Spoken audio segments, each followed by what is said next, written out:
think a lot of people were expecting. We ended up having that mid Oracle.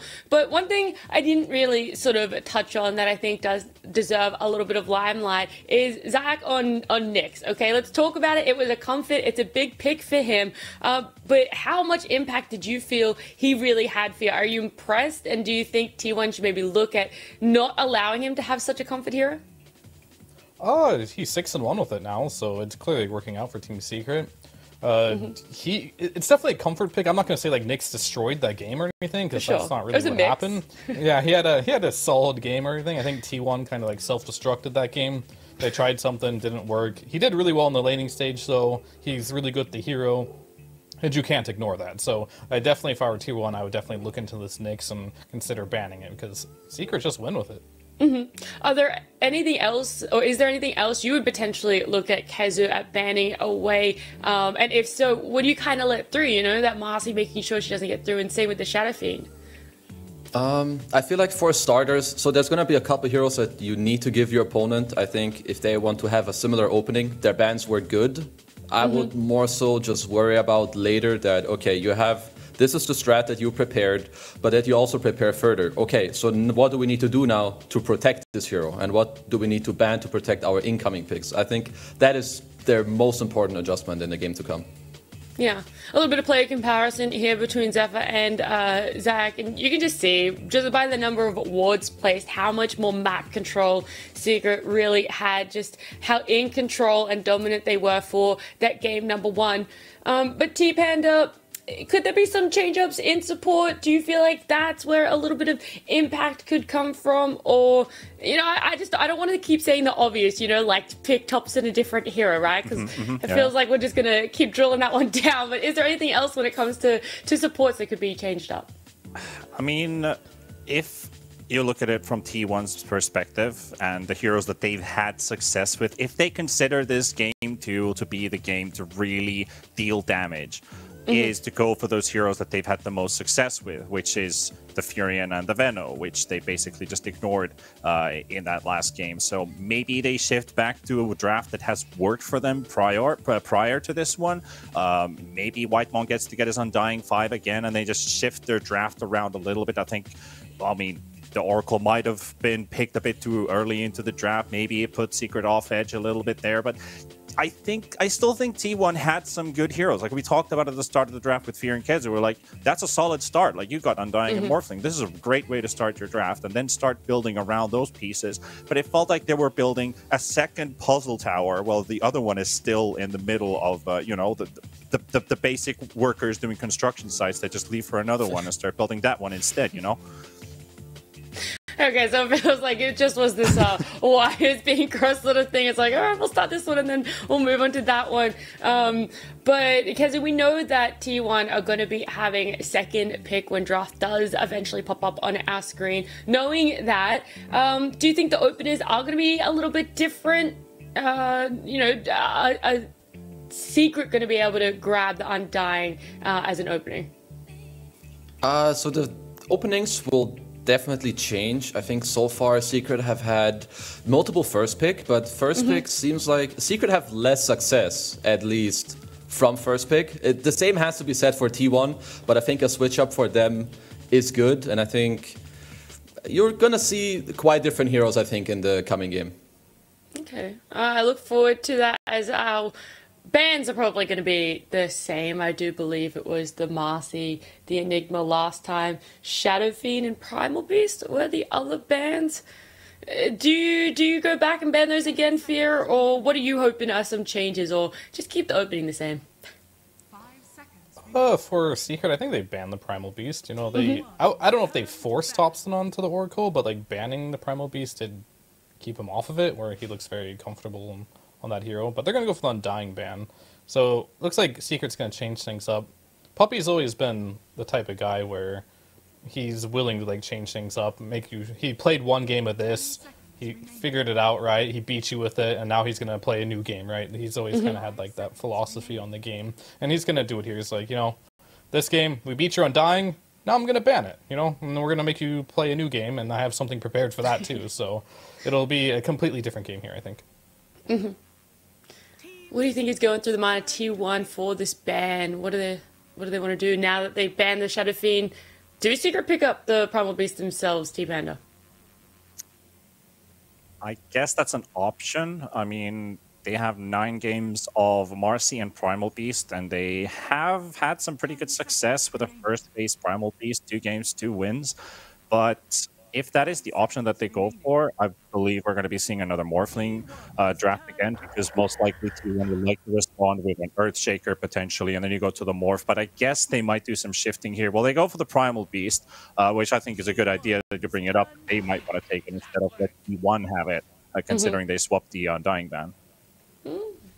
Okay. And then T1 responding with the clock there, Kazu. Yeah, so I think to go back to the Primal Beast first pick, I think it's pretty good. As Fear was mentioning, perhaps not the best idea to give Tops and Double for free. Also, Secret have had some success with this one for now. And I also believe that T1, when they place from second pick, their most favored openings have been with Primal Beast +1. So not only do you take it away from Topson, you make it a bit harder for T1. And to be fair, you kind of force them into a Venomancer +1 opening, because it's actually very tailored. They do this in like every draft. And I feel like this was not, once again, that hard for Secret to prepare. And they have this is a very good Morphling to close out the first phase again. Yeah, Phil, look, I have to ask you, T1, the Veno, the clock, in, I guess, almost a response to Secret now having a Primal Beast and Morph. What is going on? Well, there's a lot of memes on T1 and their Venomancer, but they've got a 66% win rate with this. Cuckoo has not touched it this tournament at all. It's been Zephyr playing it all the way through, and it's a pretty good response to the Primal Beast in the laning stage. You normally would get on top of someone, trample them, but when you have your move speed like inch to a crawl, your trample is barely ticking. So that is pretty good in that regard. I think Resolution almost exclusively plays this Primal Beast for Team Secret, so T1 might... Yeah, this tournament, it just seems like a Rezo hero too. I know when he came out onto Team Secret as well, it's his flavor. He's playing the Dawnbreaker every single game. I think Primal Beast is one of those heroes for him as well that he's just incredibly comfortable on right now.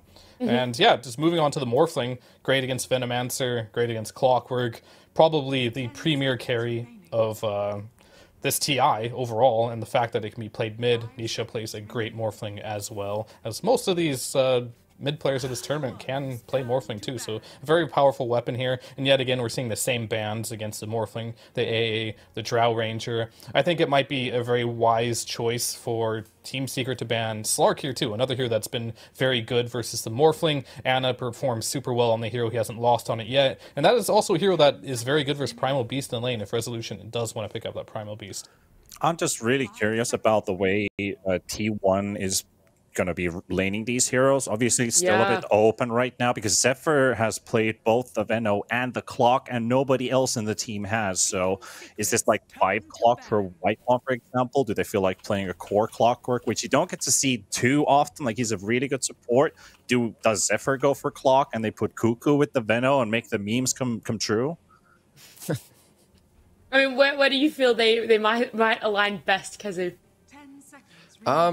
So I think even though maybe only one of them have played the Clock, it shouldn't be too hard for them to make it work this game. I think Clock is an okay laner against Primal Beast from what I've seen. Also, if you want to do some memes where you put the Veno support in the safe lane against Primal Beast, it's also fine. As Fear was mentioning, you have like the Gale to slow him down, and later on the wards and so on. So I think even if maybe it looks a little bit uncomfortable, I think it's one of the easier situations to be put into in the game. I think there's a bit of flexibility in the terms they start as well. I mean, if you do end up picking both supports in the first phase, you're kind of leaving yourself vulnerable into the second phase. So at least there's a bit of flex value with T1 start to the draft. But if you do end up putting both of them as supports here, at least you get to respond to the double pick from Secret.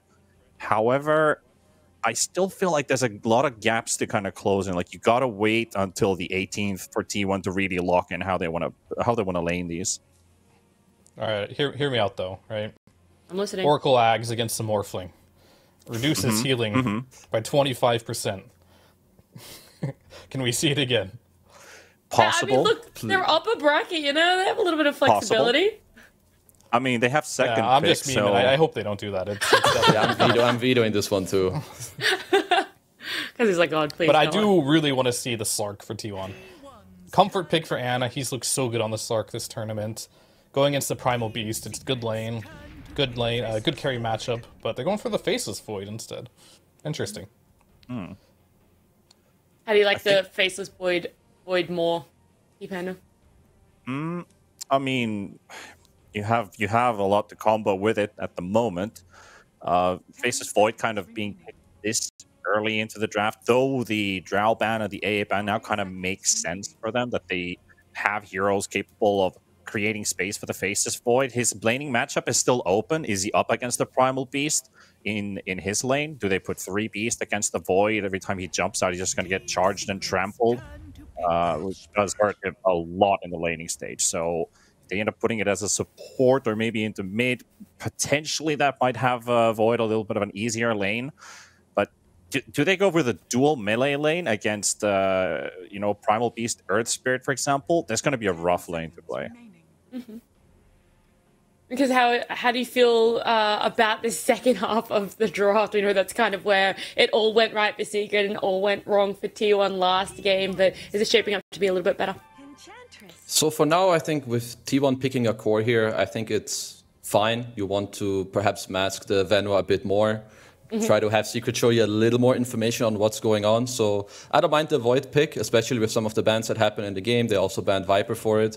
I do feel like, though, that Secret's response is pretty good. I think Ench is the type of hero that, it kind of abuses the fact if your offlane duo may not be as strong, which I think is already very likely the case for T1. And then Earthspirit just to apply a lot of pressure. Also, Faceless Void, he hates to play against silences, and this Morph Primal Beast, they want heroes that also go in with them or go in for them. So the Secret's response picks are pretty good in the second phase. Yeah, any insight from you about this closing pick in the second phase for T1?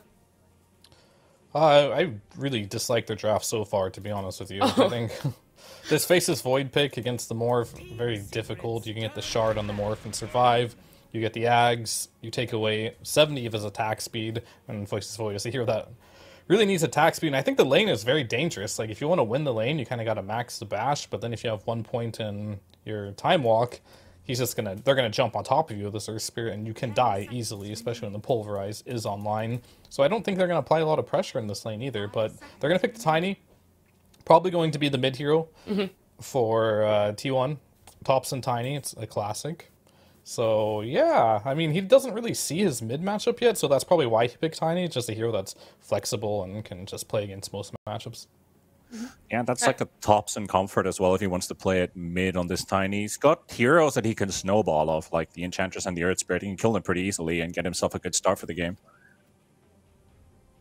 Tiny having a 50% win rate so far in Last Chance qualifiers as well. I think Topson, I don't want to throw numbers out there, but he definitely has done well every time he's picked up mid Tiny. And moving into our last picks, what are each team looking to pick up? Because what are some holes in the draft that might be exploited for now? So I feel like for T1, this might just be their support duo. I mean, I kind of fear that the Venomancer may not have the best game. If you put it offlane core, it's okay, simply because you can buy a vessel, but I'm a little bit opposed to it. I feel like T1 should perhaps be looking at a new hero for Cuckoo that allows them to also play fast, gives them a bit more damage in the game. The only problem I see, if they pick some of the traditional melee offlaners, they may not do that well in the lane, like some Night Stalker type. So I could perhaps see... I actually think this incoming pick is a little bit hard. After seeing the bans, maybe then we'll see it. And in terms of Secret, they're going to wait to see what T1 do and then adjust, because the Morph can still go mid. If T1 make it easy for them to just put the Morphling carry, they'll do that and pick a new mid against Topson. I mean, for T1, they've still left the Furion in the pool, which they've mostly been picking in the second phase. Still 3-1 for Cuckoo. Maybe he could pick that one up too. Yeah, it's possible, but against... The hero's a little difficult against Primal Beast. Primal Beast just walks out of the Sprout with the Trample. He can hunt you down pretty easily if you're hiding in the trees. I think I don't know. It's definitely possible. It's definitely possible. It does lane well versus the Morph if he does get that matchup, so that is a possibility. Yeah, I know we're running with the potential that Veno could be on Cuckoo, so they could actually be looking for another support there. Do you think, Kezu, that that's more likely the way to go than picking up another support on T1? Or do you think for now it's most likely going to be a support Veno? So they could look for a support, but I'm struggling to find a 5 that lanes really well with the Void and the lane into these heroes, and then has a lot of impact in the game. I feel like one of the only Ogre. 5s could... Ogre? Yeah, I could see it. I could see maybe like an Elder Titan or whatever. Also, I think I messed up before because it's actually T1 having the last pick, not Secret, so that's going to make it a little easier for them, so apologies on that. That's why I was wondering about the, last pick Oracle mid. Because they have the last pick of the... No. But what about for Secret? They would probably love to see. Yeah, I mean, but when you think about Secret here, like, do they want to lock in the Primal Beast for the off lane, or do they want to pick something else for Rezo to play this game? Just reminds me of the first game draft when it ended, and they realized, oh, this Oracle is mid. It was like Puppy and was it Rezo were both staring Nisha in his eyes like, you want to play this lane? And then they did the lane swap, and beautiful things happened. They go for the Beastmaster. He's been picked twice for them, 50% win rate. Win, lose, it's a coin toss, I guess. But the hero's good here. So Nisha's going to play the Primal Beast? Is that what's happening here? I guess. Because the Beastmaster's a common counterpick to the Faceless Void, right? As an offlaner. Definitely will do a bit better than Primal Beast will. So, very interesting pickup here. I haven't seen Nisha play Primal Beast yet, but I'm sure he's practiced it, or else they wouldn't be bringing it out, right? So, very interesting to see how this lane matchup will go. Primal Beast versus Tiny. Unless you guys think they're going to be putting Beastmaster mid, which I suppose they could. Well, we will see. I was going to say, we'll see how they're all lining up as, Nightstalker coming out. Last pick there for T1. It is going to be Nisha on the Primal Beast. Now knowing the matchups, everything that's played out, Kezu, do you think this is a T1 lineup that's going to give them a little bit more of a fighting chance, have a game that goes a little bit longer than 27 minutes? So, I think they have way better chances this game. Also, what I was saying earlier, that Nightstalker may be hard to pick because then Secret still have the option of swapping, but I was stupid. It's T1 who have last pick. So now that they see that it's a Morph carry, I think it makes a bit more sense. So I think the Nightstalker pick does make sense for them, and they have way better chances this game. All right, so arbitrary numbers, just throw them out there, Phil. What percentage would you be given in favor of T1 or in favor of Secret here? I'm going to go 50-50. It's going to be the mid lane matchup, Tiny versus Primal Beast. I think these two heroes are like the tempo controllers of the patch. Whatever one makes some more rotations this game, I think is going to give their team like a huge lead. T-Panda, are you going to be keeping your eyes on the mid lane as well, or is there a different matchup that you're intrigued to see play out? I agree that the mid matchup is really important here because of the early timing from both of the mid heroes that we're going to be seeing in this game. But I think in general, believing that this could be the game for T1 to take. So, I mean, it has to start from beating out their side lanes as well, and that comes from their mid laners, so it's a snowball game, right? Very much so, but we are jumping into game 2. Let's see if T1 can tie this up as we join Seek and Paladai. Thank you, Nat T. Hello, Pi. Yes, in for game 2, this time with a much more standard hero in the mid lane for T1. And Nisha taking the helm here in the mid lane on the Primal Beast. Definitely a little bit of just a strength-based, I mash you, you mash me back kind of in mid lane. What are you going to be keeping your eyes on here in this early game? Yeah, so first of all, it's the offlane, right? The Beastmaster versus Void, very famous matchup where Beast is generally considered to be the counter. And I'm looking at it, and especially with the clockwork, I'm a bit worried for T1 there. Like, this is one of those lanes that can snowball out of control, where Faceless Void, he does okay for like a couple of minutes, and you're like, all right, that's fine. But then all of a sudden, the Beastmaster is taking the tower at 7 minutes with the Helm of the Dominator. And the game spirals out of control. So the T1 have to stop that from happening. Maybe through tops and rotations, or just outplaying them in the lane. Is there anything Zephyr can hope to do there by like maybe rotating top lane, planting on the Plague wards? Or is he going to be a little bit more tethered to this bottom lane, supporting Cuckoo especially during that first nighttime period? Yeah, I mean, potentially he could, but yeah, I feel like he would want more to stick to the bottom lane. But yeah, if he started rotating early, because Cuckoo, yeah, let's see, yeah, it looks like a kill. Yeah, he took the Boulder Smash here, level 1, which means there's really no way out. Nisha trying deny. for the deny. Oh, and he's not going to be able to get it. There's blood there for Thompson. What a start. Yeah. And the second thing is, we've all seen Puppy Ench, right? Oh, yeah. And he usually ends up with quite a bit of farm. And what happens then is that I think T1 are going to have big problems in just killing him, like as a position 5 Ench. Like, if you look at their heroes, right, they don't have an easy way to kill him. They have to commit a lot of spells. So he could be the MVP of this game. But yeah, let's see what happens. You always like taking note of the Ench. You're a bit of an Ench picker yourself. What's Puppy going to be aiming to do, though, in this lane as he's currently being run down and battery assaulted by Whitemon? Yeah, I'm a little surprised they put Puppy here, but I guess this is fine. Yeah, no, he's just going to be auto-attacking people. That's it. Living a good life, using his ability attack modifiers, not aggroing the wave. I think you can, what is it called, orb walk, right, can't you, with impetus? Yeah, I mean, you need a few more levels in it. It's got a 6-second cooldown level 1, right? So. That's true, yeah, that's true. Whitemon doing good work here, though, in the early couple of levels, at least until the boars come out, then he is going to be somewhat bullied away. Yeah, another nice part with playing this Ancient offlane is usually none of the camps here are warded, right? Oh, they're getting it? No. That was close, yeah, sorry, the wild access stack, but of course, he had a little bit of regen. The Fairy Fire will keep him topped up as mid lane. You can see Tanisha and Thompson having a bit of a go at each other. On a tip.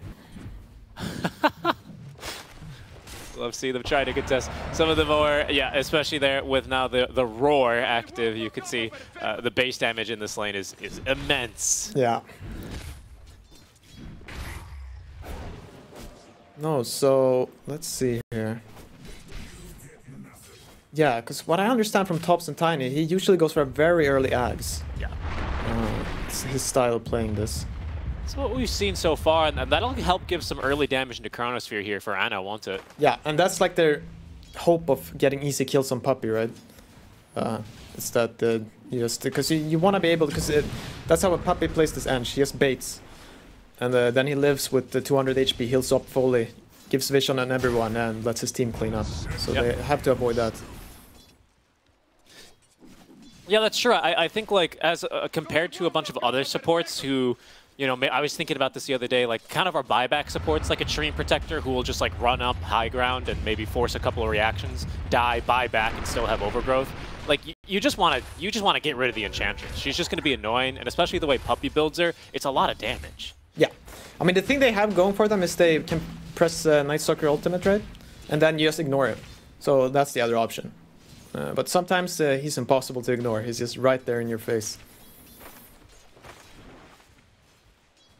Something I'm also eager to look forward to is Cuckoo eventually, speaking of this Night Stalker, getting that Ag Shard online. The active on Hunter in the Night gives this hero a lot more staying power in these fights, especially seeing as he's usually the first one to kind of just blink head on into the fights, or just run in and fly, ideally for him.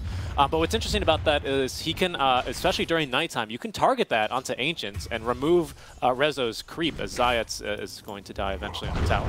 Yeah, a little suicide there, full HP, full mana. It tops in. Toss, Nisha, not enough damage though, okay.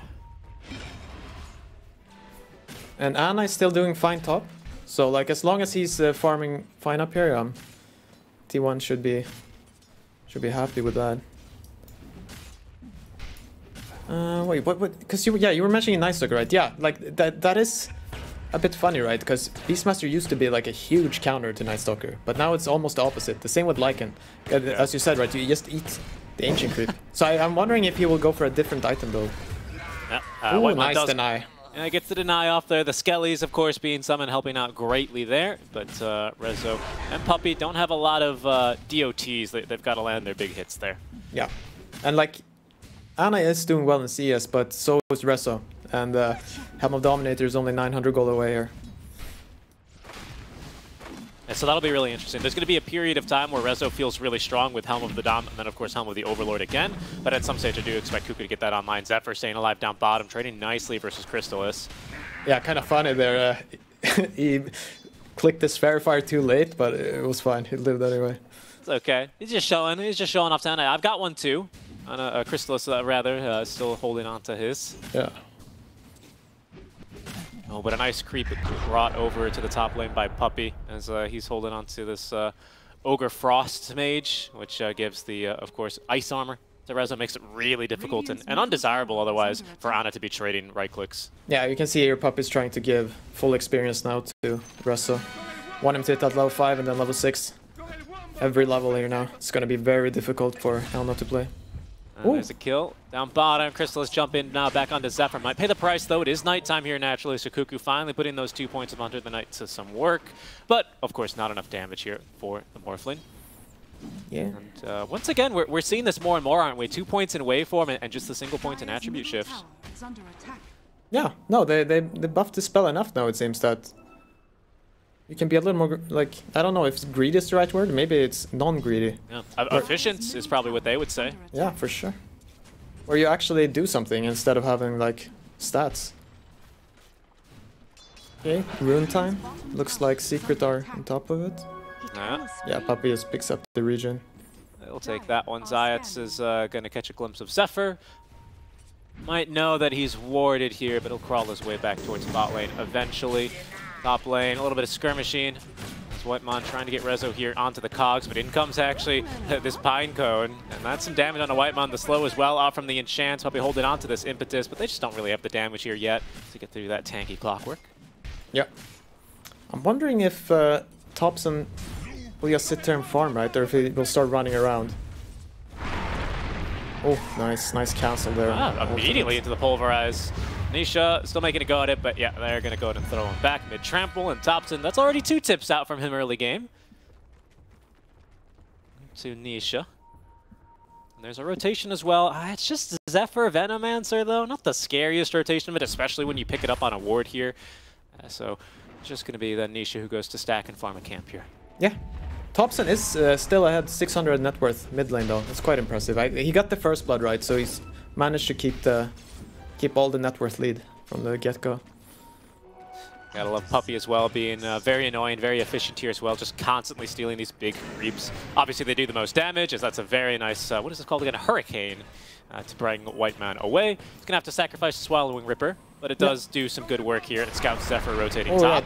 That being said, Thompson's here as well, and that's gonna be a kill onto Puppey. I really like this by T1. It's as you said too, like even Zephyr is coming up here, because they don't want to let this Beastmaster have a free game, just killing the Void, killing the tower. So both Thompson and Zephyr are like, they're looking. Yeah, and it's a real possibility. You can see Rezo here, he's got him trailing the Dark Troll Summoner, summons the 3 Skellies, a little bit nerfed, of course, of the previous OP iteration, but still very, very good. The perfect pushing creep. Yeah. Okay, going in there. Yeah, bit of a skirmish on Tanisha. They will go. Thompson, does he have enough damage? There's the Venomous Gale applied, but with the Pig Pole, it's going to be Nisha at least getting back safely here. He might tick down to this Gale now. He's very tanky, this man. Primal Beast. Wow, what a strength gain. Oh, yeah. No, yeah, you're the one who... Okay. Kuku in trouble. Zayats is going to make the roll onto him. Kuku, a little bit of regen, the stick charge, the Fairy Fire, everything coming in clutch there to keep him alive. Double Bracer build on these tanky offlaners always makes you feel just that bit more unkillable. Yeah, and it was like, he had a Fairy Fire too, right? Or was it just a stick? Yeah, Fairy Fire and a stick. As Zephyr is going to have to suffer through the first full Pulverize. Down goes Nisha. Yeah, I mean, I really like this for T1 though, that Ana is having a good game right now. It seems like he's going for a Midas. So if he gets that up, then like, even if like something bad happens, right, and they get this tower, you're still feeling okay, because your Void has kind of a game guaranteed. Tops in the meantime, waiting patiently in the jungle, farming a couple more stacks, 600 gold in the bank with the phase boots. We'll see what he queues up first. Yeah, I'm curious if he will even go for a blink this game. Because I don't really know, like, what the point... I guess, if, like, killing this Morphling, right, when he's on low HP is always nice, but other than that, maybe you just go for an Echo Saber first, or... I don't know, let's see. Yeah, I'm also curious, as Zephyr being ran down and killed, Crystallis morphed into him. A Whitemon. eating the Primal. Yeah. Yes, no, he tried to cog, you know, but the Primal, he doesn't care at all. He just goes straight through him. And there's Rezo making very swift work of the tier 1 top lane, of course. Very easy. Yes, Secret deceptively mobile, aren't they? With this Earth Spirit, this Primal, this Morphling, they can really get around the map in this early game. Yeah. Oh, nice by Thompson, scouting at the ward and catching Sayak here. There's the toss back. Cuckoo at the ready here with this long duration silence in the night to make sure that it's Zayat who has to die and not roll away. Very nice play by him. And Cuckoo as well, this is something we've seen as well, actually, on his Underlord. He's saving his, or rather, committing the 6 skill points. It looks like this time into Void, perhaps that point in the Crippling Fear. So he still doesn't have Dark Ascension, but he's near level 7, and then he can always take that, of course. Yeah. Top lane, Rezo, T1 rather, trying to give the boot to Rezo as he is currently occupying their jungle. Ana has himself a Chronosphere. Rezo is, you know, stuck on a cliff here, quite literally, so he's not really going anywhere. Oh, but the kick down, the save out from Zai. It's a great silence here, prevents an immediate Chrono from Ana, but it'll still come through all the same. Thompson a bit lower on mana, repositioning though, just trying to get this clarity of operational so he can get more damage in. There's the pig pull, a trampling pig at that, as Nisha trying to catch up to Ana is going to go for more with the onslaught. Whitemon in the meantime finishing off Zayat, the Thompson and Nisha. And now Ana still going mano a mano here. Oh, he's so strong. Yeah, especially with the TD rune. That pig pull, I guess you keep trampling in that, huh? Yeah, you do, and you're so fast. Especially if you activate face boots too. Like, it's too bad that Thompson didn't have any bottle charges there, because he could have gotten more spells off, and then they probably would have cleaned up. Yeah, that little piggy goes trampling around in the middle of the team fights, doesn't he? That's scary. Nisha here, Thompson with not enough mana for a toss back. Yeah, he's going for the blink though, and he's top lane, though, quite Ana. close. He's going to be in some trouble here. There's no Roar, looking for the immediate TP away, and they don't have any way to cancel. Yeah. So what, 500 gold away from Blink on Thompson? Played it really well. Like, that rotation into the jungle is beautiful. Not a lot of heroes can run into a Beastmaster with Roar like that, but Thompson understands with face boots and grow. He has like, what, 14 armor? So he's fine. He's more than good enough. Even willing to go toe-to-toe there with Nisha on the DD rune. On a hero like Primal, that is, you know, quite the risk you're taking early. Yeah. Well balanced there. He did his maths, had that one correct. Cuckoo, maybe looking to connect here onto the mid lane. Level 8 now, does have that point, excuse me, in the Dark Ascension. Whitemon as well with a hook shot, rocket flare at the ready to do some scouting. Yeah. Sayak is not quite 6 yet, so... I wonder who got the tome on that team. Maybe they were just low on experience, both of them. That could be the case. Because it's a big power spike there when you get level 6 on Earth Spirit. Right now is not very strong. Getting that magnetize up, of course, lots of damage. I think one cast is something like 550 damage. And of course, allowing you to spread your status effects to others. But they're going to make the jump now from behind. And in goes Cuckoo as well. The Cogs are trapping in Nisha, but look who's here to fight. It's Chrysalis. He's going to turn into Thompson. Gets the toss, but actually gets his mana burn now, as there's going to be the roar onto Thompson. Cuckoo can kind of linger in the area as he flies around, but Thompson with a 4-man make that avalanche.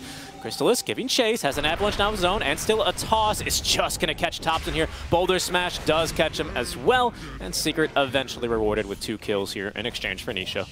Yeah, very close there.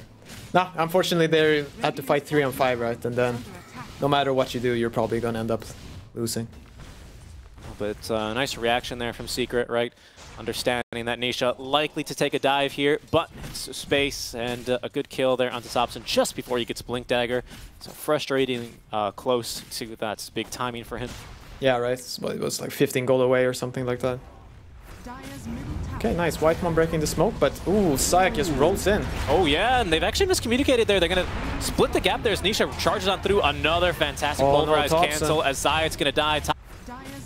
Okay, nice. Whitemon breaking the smoke, but ooh, Sayak just rolls in. Oh yeah, and they've actually miscommunicated there. They're going to split the gap there as Nisha charges on through another fantastic pulverized cancel as Zayat's going to die. Thompson, though, in trouble as Chrysalis is still here.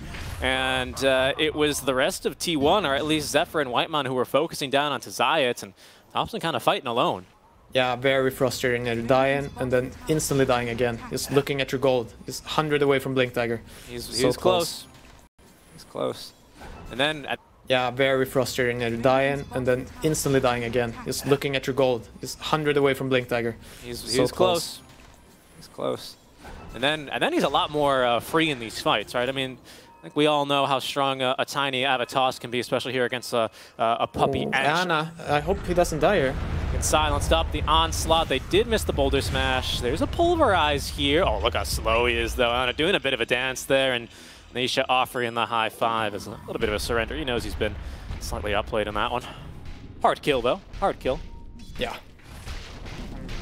And with this Midas on Lion, Anna is quickly becoming the richest hero on his team, at least, but not closing the gap in net worth to the Secret Cores, who are currently leading.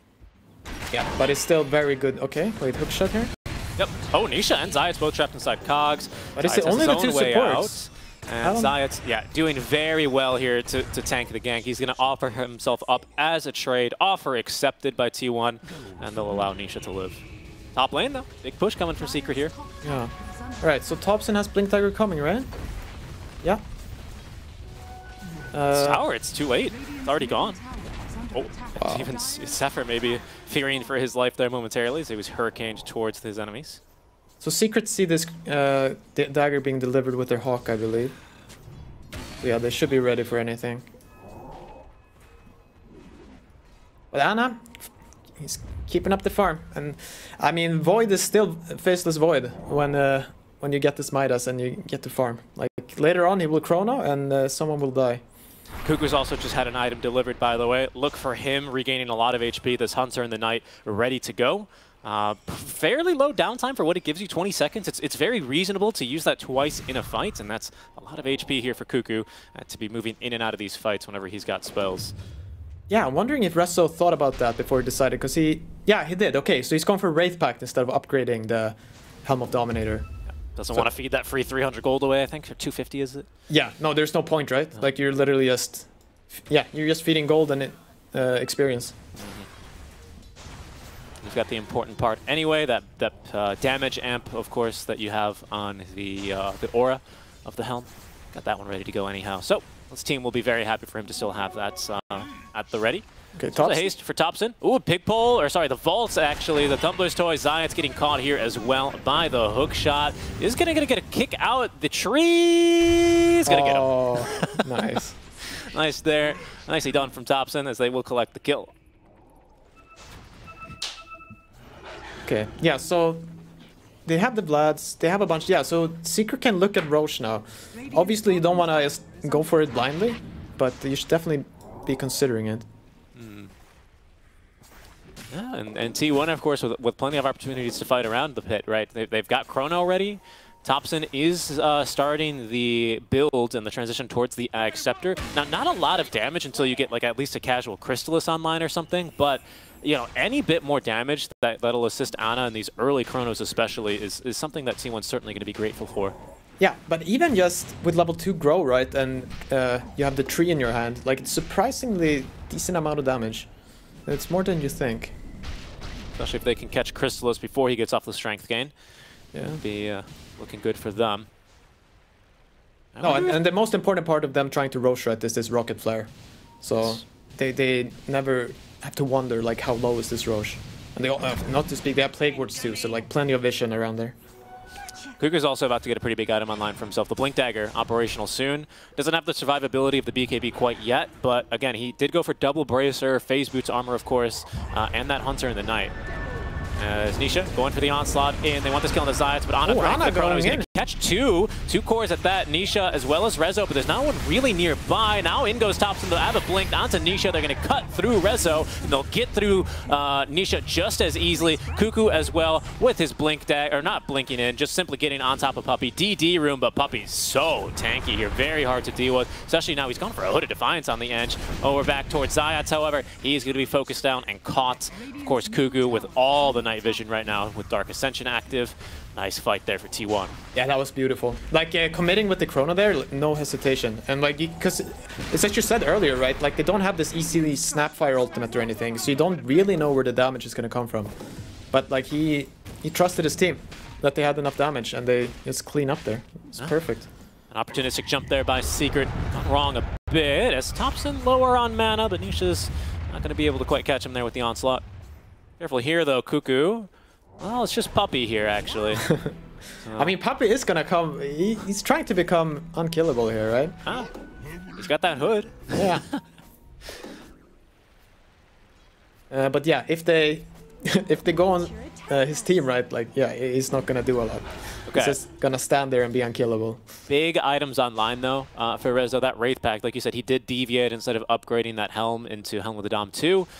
Simply now has Wraith Pact online, and that is huge. That item feels amazing. If you can get that down as soon as Faceless Void makes the jump in, Chronosphere feels awful. Yeah, I don't think there's any way for T1 to win a fight right now. No Chrono plus that Wraith Pact. Like, they're really bad at fighting into Wraith Pact. And this Aegis now going to be secured for Secrets. That's going to give Nisha a nice bit of bounty as well to help him close out this BKB. He only needs another 400 gold. Crystallis is already making space there for the Aegis. He'll go swiftly into his inventory. Hookshot in, Whiteman with a good effort here. Unfortunately, the immediate silence, and Secret will take that kill. Yeah, that's optimistic. Just a bit late. I think a valuable play, though, right?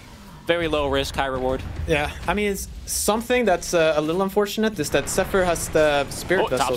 Thompson. Mid lane onto Rezo here, assisted by Cuckoo the Silence, but they did get the Wraith Packs down. Oh, no, he didn't. That's good. That's a very nice kill. I was just going to say, they have 2 urns on T1. Clockwork with his Urn of Shadows, and we got Spirit Vessel on Venomancer, so... That's interesting. Yeah. I don't always see that, especially on the 2 supports especially. Yeah, no, it's a little unfortunate for Clockwork, because you don't have any gold, and no, you're not getting any urn charges. Yeah, and the urn is like decent stats as well early for Whitemon, but I think he's going to have to sell it eventually. Yeah. No, but overall, though, I'm really impressed by how T1 have played this game. Oh, they're going to try maybe for a play here on the Thompson. They just catch him with the Pulverize. I think now Thompson in a bit of trouble. He tried to get the leap away, but is going to be killed off as Crystallis jumps in, and that's more than enough damage. Yeah. He's still quite close to Axe, though. Only 700 or gold. Goodness, I'm sorry to cut you off, Pi, but Puppey has a full pipe. Oh, okay. So they just wanna go high ground. I respect that, because this Void is farming crazily. I mean, let's like kind of try and tally up some of this damage blocker, the resistor. I mean, we've got Wraith Pact, we've got now Pipe offering that 400 barrier to the entire team. Yeah. Crystallis, of course, with the attribute shift. Nisha, Rezo, and Zayats are naturally very tanky, some of the higher strengthening heroes in the game. Yeah. And just Nature's Attendance, too, from Puppey. Oh, yeah, the heal. And now, I think they're even going to get a jump here. Very nicely done onto Zephyr. They need to chain summon, and they have. No chance for him to get off the Poison Nova. And honestly, with Ana not nearby, he probably wasn't going to use it anyway, but that's a tier 2 tower for Secret. This is starting to look a little bit similar to Game 1 somehow. Yeah, I think they're looking to just smash up high ground here. And T1 are desperate here to finish Tiny Ags, because that would be huge for any sort of 5-man fight or defense. Yeah. Tiny Ags nearing completion, Ana as well. It's actually getting pretty close to this. Mjolnir has now full Maelstrom. Even that Hyperstone would do a lot of work in these Chronos. He knows he's being hunted. The roll from Zayats, just shy. I thought he would have, maybe could have gotten him there with the level 10 talent, but he already had it. That was close. But my feeling, though, is that T1's timings are actually going to work out there. As you said, the Mjolnir is close. So I feel like he can get that before they go high ground, and they should at least be getting the Ags on Tiny. Yeah, he has it coming, right? He has it. And then it's not that easy to just run in, even though you have Pipe, you have Wraith Pact. It might not be enough. Yeah, and Secret are feeling that. They're getting out. Faceless Void with the BKB, Cuckoo with the Blink Dagger, and halfway towards his BKB, but T1, no, his BKB can't wait. Ana, you're going to look for the fight here. Time walking ahead of his team now as he leads them towards the mid lane, but Secret, they know something's up. Hawk scouts nothing, but the creeps scouting Ana and Secret are going to end up holding the high ground in the tier 2 tower. Puppey in position, daring them to make the jump onto him. Right? Just try me. And he has that little 4-step creep, the Hurricane. So, no, when all you see is a little Ench, like about to walk up a ramp, like that's not the hero you want to go on. That's bait. I mean, come on now. Of course, T1, they've played a couple games here against Puppey. There's the tree reveal as well. It'll nuke the wave, and you're right, that is some serious damage. Puppey does well to avoid that. Yeah, because my question is just, if Puppey's standing among a bunch of trees, right, and you avalanche toss combo him and use the tree body, like, does he die? Like, I'm pretty sure Thompson wants to see, but that's not the That's not where you try it out right there. Yeah, no, Puppy's it's a fan of science, but it's not going to let you perform the experiments on him that easily. That's too dangerous. And look at this. Now, Puppy, he's a fan of the fluffy hats. He's got 2 of them now. Magic Wand for some more stats. He's actually holding on to the People's Gift, and of course, as an inti-hero, that'll give him some agi and strength. He's tanky. 1500 HP? That's not bad. No, yeah, he was definitely thinking about the same thing. Like, can I live through this tiny combo? And he's just making sure. Okay, I thought he bought another one, but it's 3 sentries on his courier now. I thought he bought another fluffy hat. Maybe one too many. Maybe he's playing on the winter map, though. Yeah, no, I don't know. Pipe, 2 fluffy hats, 20 Magic Wand charges. Yeah, let's find someone else to go on. Smoking Who else is the ideal target? Maybe Rezo. Sayats as well is holding a position here as he's going to break the smoke, even getting a silence onto Topson. Link Dagger put on cooldown as well as Ana. In comes the tree volley. Zayat's tanking through everything. Chrysalis, though, he's going to eat a hookshot as he actually morphed on into this one. And there's going to be the chrono. It's going to catch Nisha as well, but the physical damage is really not enough. They're waiting out ages. Alive. And now the counter initiation. Zayats is going to buy back. Here comes Rezo with the roar. Onto Ana. They're going to need a little bit more as they've got through Cuckoo. He's going to buy back, but the chain stuns onto Ana are perfect. Down he goes. T1 bailing out from this fight. Cuckoo thinking about if he should engage or not, and he's going to think not. They get Nisha, but unbelievably Secret, they tank through that chrono. Yeah, no, I think they mistimed their smoke. Because they get the chrono there, they have the kill on Morphling, but he has ages for 1 or 2 more seconds. Oh, does he live? Oh my gosh, he actually... Oh, he's still alive, though. Okay, the Vessel applied, and of course, they still had plenty of damage for him, but Topson, the science experiment, it's going to come at a cost here. Oh, they missed the rolling boulder. That's a bit awkward. Is this an opening? Likely not, especially with the 4-staff create. Yeah. Topson, he'll go down. No, because they have the kill there on Morph, but he has 2 seconds on Aegis left, right? So they try to let it run out, but he gets to waveform away, and then his team comes in, right, with all these heals you were talking about. Pipe, Wraith Pact, and they just turn the fight. Very nicely done, and Ana swiftly control. Let's see, what were you seeing here in this fight, Pi? No, take a look here. So you see, they see the Morphling, they click him, and he's like, all right, I'm going to chrono him.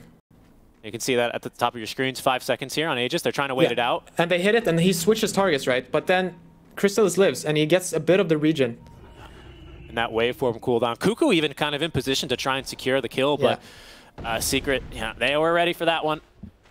No, it was too hard. Honestly, they needed to wait 2 seconds before they went with that smoke. Yeah, and you could see in the replay, now T1 have done well to deward it, but there was so much vision for Secret. T1 were essentially fighting underneath 2 Secret Observer wards. That fight was very difficult, up high ground especially, once the smoke ended up breaking on Zayats. Yeah. Still a little optimistic for T1 though. Ana still very farmed. But you can also see there, if they land the roar on him, he does die very quickly. Nice CCs. And speaking of that roar, he's hoping to be able to block that one the next time, as it's Ana's Faceless Void, which has queued up the Lincoln Sphere, but he's just getting the ball rolling on that one now. Has level 3 Chronosphere. Anything new for Cuckoo? Not quite yet. He's still about halfway towards that BKB, a little bit more, just needs another 1,000 gold. But the buyback, of course, is going to set him short that much more. Middle tower is under attack. There's definitely some pain points here for T1, as it's Secret after a pretty wild net worth graph here. Nothing too crazy though, just 4K net worth lead at the most for Dire. For T1, it's more or less equalized. Yeah, and let's see. Okay, Secret are kind of moving in because Roche is about like maybe spawn, like they don't know, right? But that feels like the next objective. Yeah, but Secret are ignoring it. They're giving up that area and they're moving in here to chase T1 away. Let's see. Puppy is just in the front there. He's in the front, man. Oh, look at this. He's got Holy Locket now, Pi. Even more. Yeah, there we go. Even more heals for himself. Hook shot is going to find Nisha. Cuckoo as well. Pops the ultimate, but the BKB giving some protection for Nisha. They found Topson as he's using the tree volley. Silenced up now. Ana as well going on in. The Chronosphere is going to catch onto Chrysalis. Can they actually get through him? He's just on the edge of it. The toss needed a little bit more, but he's still alive. And now the roar onto Ana. He gets 4-staffed away, but Rezo swiftly giving chase. Puppy actually with 2 kills in this fight. Chrysalis with 1 now, as Topson's going to be the final one to drop for T1. Secret, they're just too darn tanky in these chronos. They refuse to die, Pi. Yeah. And Crystal is very smart. He's picked up the Ag Shard. So And with all this passive like defense items, like he gets the pipe aura right, he gets Wraith Pact, like Vlad's aura. He can shift in chrono. Yes, and then it's not enough damage. Even though Ana is really farmed, he cannot kill him. We'll look for that here in the replay, but I was going to try and ask you that earlier. It feels very similar to like the Ursa Warrior versus Faceless Void, where you just get Ag Scepter on Ursa in that case, right? And then you enrage whenever you're chronoed. Yeah. We'll see here. He just pops it down. The strength gain. And it's just constantly on a 500 HP. Ana just beating into him relentlessly, saying he's just got 500 HP. He's just got 500 HP. Why does he still have 500 HP? Yeah, exactly. No, I mean, you have to put in the question look at Science. He's having a good time. Yeah. No. Oh, they're raxing them now too, so. Yeah. Top lane, it's Topson who at least clear the wave. But they secure their first Tier 3 tower, and in this meta, of course, Pi, that means you get another Fortify, and that will buy T1 at least a bit more time here. One more fight, perhaps, and that fight likely going to be taking place here in the next minute, as Roche is going to be respawning then. Yeah. No, that initiation by Whitebone was maybe a bit too deep there. Like, he kind of forced Topson to go in like perfectly, so the Earth Spirit could just roll on top of him, and yeah, I think you just wait. You don't go for that hook. Nisha with BKB and Kaya, going for Kaya and Sanj here eventually. That's BKB for Zayat, actually being fetched to him now. As more and more items are starting to accumulate. Rezo with the BKB completed, didn't even need to use it in that last fight. Yeah. Now they can just sit up here patiently waiting for Roche. Spawning in, yeah, 15 seconds. Topson has got his casual Crystallis now, so even that casual small crit makes this tree volley feel much, much stronger. Oh, for sure. I mean, they still have the potential. Like, you can always land a 5-man chrono, right? It's not quite that dire. They don't need a 5-man chrono. But, I mean, if you do land it, you will win. Let's just put it that way. Secret, though. Again, looking for a fight. And the roll is actually going to find Zephyr. Not quite Topson that way on it. The toss back. Oh, but unfortunately, it just gives Zayat another target. Topson tree balling on top of himself, using all the trees at his disposal. But oh no, that's not enough. And now Secret immediately back into the base they go. That was just vision off of the Hawk there. Yeah. And that's top lane, gone. It's beautiful. Very nice initiation. Don't expect that Hawk. Oh, now you have to buy back too. And Secret are going to respect that. They're going to back off. Yeah, no. Do they see the Roche? No, but they know it can be up, I think. Puppey seems to be running to scout it out. And it was a 2-minute, this is a 2-minute Roche anyhow, which is a bit on the longer side, so they'll know. Odds are it's up by now, or it'll be respawning very, very shortly. T1 now have access to that information. Whether or not they can do anything about it is going to be the question. T1 still in this upper bracket here, but down 1 game. Secret trying to close it out, doing it the clean way, very clinical, even just waiting, maybe for some more cooldowns, some more BKBs before they dare contest this Roche versus T1. They know that there's still, of course, this Chrono ready to use for Ana. Topson, if you can get that tree volley into a 5-4, even 2-man Chrono, that could very well spell disaster for Secret in this fight. Yeah, I wonder, can they even contest it now? I think they're too far away. It seems like they're just giving up this Roche. Okay. So I think they've shifted, right? Contesting Roche to maybe some high ground defense instead. Yeah. Aegis Ag Shard for Nisha, so he's got now the rock throw. I got it. Primal Beast, he's moving up the evolution tree. He's starting to use tools. Yeah, first rocks, then fire, then you watch out. Careful. No, T1 are now in a very awkward position. So if you don't take that Roche fight, you start feeling very lost, right? Because there's no clear-cut way for you to fight anymore, except if Secret just headbutt against the high ground. So you can see them here trying to surprise them a bit, maybe, like just camping this ward. You know, we've seen a couple of tiny games, some Venges, 4-staff Bat Riders. A lot of the times when it starts looking a little bit worse and worse, we say, well, we're looking for some tossbacks really deep away. Is that still something Topson can look to do as he cuts another wave mid? I mean, he can, but no, I prefer not. Like, you don't want your second most farmed hero, right, to just... Because you're gonna die. When you toss back, you're dead. It's a very different role that Topson's playing compared to the 4 tiny you're saying, basically. Okay, I see that. He wants to get a lot of spells off, right? Like, he wants to use this tree volley more than once. Yeah, I actually think some consideration for him now, especially as we look top lane very briefly towards those mid-lane barracks. There's no trees there, right? Topson needs to be quite aware of where he's taking these fights. He needs trees. He needs ammunition. Yeah. Ooh, Sayek. He's going to be caught. He's got BKB. He has teleport. He's going to turn, actually. He's got Chrono. Wants to fight into this one. He'll take a kill onto Zayats. And he's going for one more? Maybe if he gets perma-bashed here onto Nisha. No, not quite. And Zayats is going to buy back, but the rest of Secret now looking to close the gap. Nisha! Oh, the Lincolns. The Lincolns saved him. Very nice. No Chrono now, and he buys back, right? So they just want to rush it up to the high ground. And there's Aegis, and now even Crystal's here in the triangle. He finds a man, Whitemon, hoping maybe for a hook shot out, but no chance. Yeah. Too much damage there. Those Secret are very fast here with what they want to do. 2 minutes now without Chrono, so let's see. 2 minutes. Ana trapped in the base now. T1 in a bit of a difficult position. And the thing is, again, because Secret know that Topson needs trees nearby to go for the volley, look, they're already pinging. I think they know he's got to be standing over there. That's the only place he can reasonably stand and have enough trees. There he goes. He's going to miss on those trees now, and Zayats, he tried to predict where he was at. Unfortunately, he's off the mark. Topson's going to blink away safely. No counter engage here. The toll booth as well being erected by Zephyr, immediately cleared by Crystallis, not dealing with those Plague Wards. Puppey on the high ground, by the way, as Topson with another blink back. Crystallis waveforms on in. Cuckoo pops to the BKB. Secret just disengaging though. Puppey, look at it. Look at this guy. He's in deep. He's playing like he's got Aegis. He's so tanky. Look at the heals as well on the Crystallis. Shifting a bit more now into the Agi for the effective heals as Puppey pops the Hood of Defiance. Ana going in, but of course without Chrono. He's a bit weaker, but the Rock Throw's going to catch him into the Polaris. They've broken the Lincolns, and they've broken Ana. Down he goes. Zephyr immediately is dead next. Crystallis is going to get a second. He's going to buy back, though, at least on the Venomancer, but Cuckoo has no BKB. He's got to be very careful here. Crystallis as well has morphed into the Faceless Void before claiming his life. As Topson finding whatever trees he has left. Crystallis thought he was actually going to time walk that off, but maybe on cooldown and instead focuses onto the barracks. Yeah, no buyback, right? No. No. I wonder if Secret will just... Puppey's very low on resources though, but... Yeah, maybe they just back off here. Just play it safe. Quite a bit at stake here, right? If Secret find a win, they're into the upper bracket finals, and because we have two teams qualifying through the last chance qualifiers, that effectively gives them what, at least 4 games to get in, well, 2 matches and, and an entire. I like to really good match, like 50-50. Yeah, exactly. Yeah.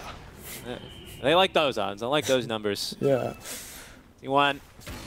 Oh, they just want to go here. Last lane of barracks, Topson using whatever trees he can, and Crystallis actually nearly dying, but still has Aegis the whole time, and now they found Cuckoo. He's got BKB and a nice interrupt there, but it's going to cost the life of Whitemon. He's got buyback, the roar onto Cuckoo in the last seconds of his BKB is going to allow Crystallis and Reza to beat into him. Down he goes, does have buyback, and there's Faceless Void respawning in 5. This is the last rights here. They have to figure something out. Topson, he doesn't have very many trees, though. He's just standing near the almost the only one in the base.